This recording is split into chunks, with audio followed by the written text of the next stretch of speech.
তেওঁলোকে গীৰ গাইৰ পিছত লাগিছে, কিন্তু কুৰবানী দিয়া গৰুবিলাকৰ পিছত কিয় নালাগে?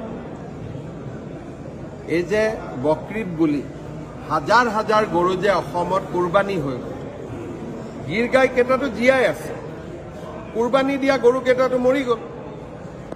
তো কংগ্ৰেছ দলে যদি গৰুক ইমানে ভাল পায়, তেতিয়াহ'লে মোৰ লগত তেওঁলোকে একে সুৰে কওক যে অহাবাৰ ঈদত গৰুৰ কুৰবানী হ'ব নোৱাৰে। সাহস আছে নে নাই তেওঁলোকৰ? আমিতো বিজেপি কৰা মানুহবিলাকে গৰুক ভাল পাওঁ কাৰণে মৰা গৰু এটাও পইচা দি কিনি আনি তাক খুৱাই বুৱাই জীয়াই ৰাখিছোঁ, কিন্তু কংগ্ৰেছৰ আধা মানুহেতো গৰুক কুৰবানী দিয়ে। কংগ্ৰেছৰ সোঁৱে বাৱে আন্দোলন কৰি থকা আধা মানুহেতো গৰু খায়। তো গৰু ভক্ষণ কৰা মানুহে, গৰু খোৱা মানুহে গৰু পোহাৰ কথা আলোচনা কৰে নেকি? গোটে গৰু খায়। ৰকিবুল হুছেইনে গৰু খায় নে নাখায়?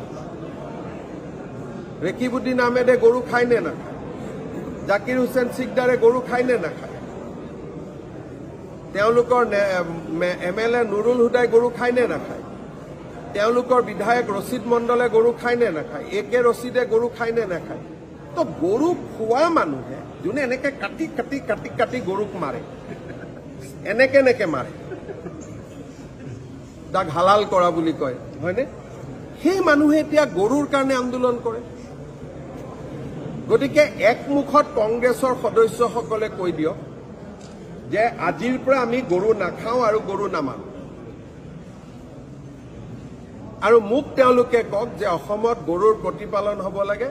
এতিয়া এখন আইন কৰক যে অহাবাৰ ঈদত যাতে কোনেও গৰু নাখায়। সাহস আছে নে নাই তেওঁলোকৰ?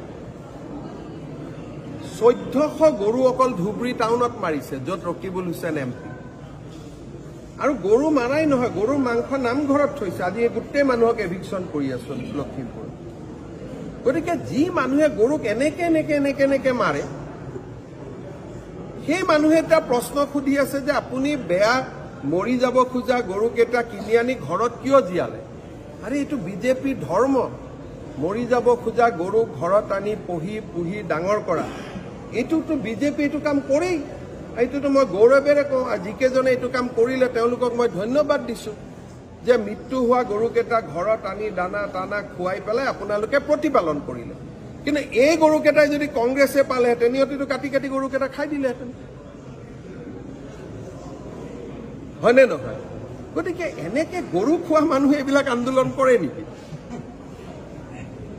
লাজ নালাগে নেকি কওকচোন? এটাতো লাজ থাকিব লাগে। আৰু অসমৰ, আপোনালোকে বেয়া নাপাব, আপোনালোকক কৈ কোৱা নাই, বাতৰি কাকত আৰু TV চেনেলৰ বিড়ম্বনা চাওক। যেতিয়া কুৰবানী হয় তেওঁলোকে সেই তাৰ বিৰুদ্ধে নামানে, যেতিয়া গৰুবোৰ বাংলাদেশত গৈ থাকে তাৰ বিৰুদ্ধে নামানে, গৰু যেতিয়া হালাল হয় তাৰ বিৰুদ্ধে নামানে। এটা বেমাৰী গৰুকেইটা কোনে মাতি আনি প্ৰতিপালন কৰি ডাঙৰ কৰিছে তাৰ লিষ্টখন ছপাই আছে। অহাবাৰ কোনোবা এটা দিনত যিমান কেইজনে গৰু কিনি আনি গৰুকেইটা বচালে সিহঁতকতো চৰকাৰীভাৱে অভিনন্দন জনাব লাগে নে নাই কওক? মৰি যোৱা গৰুকেইটাক মইতো শুনি আচৰিত হৈছোঁ। তেনেকুৱা মৰি যাব খোজা গৰুকো যে বিজেপি বুলিহে 50-60 হাজাৰ টকা দি কিনি আনিছে। মৰি যাব খোজা গৰুকেইটা কিনি আনি ঘৰত লালন পালন কৰি ডাঙৰ কৰিছে। গতিকে মইতো অনুৰোধ জনাম যে তেখেতসকলক গামোচা পিন্ধাই সম্বৰ্ধনা জনাব লাগে যে আপোনালোকে এনেকে 90টা গৰু মৰাৰ পৰা ৰক্ষা কৰিলে। এটা উল্টাহে হৈ আছে। তেওঁলোকৰ কথা আছিল গৰুকেইটা মৰি যাব লাগে, আমি যাতে মাংসকেইটা খাব পাৰোঁ।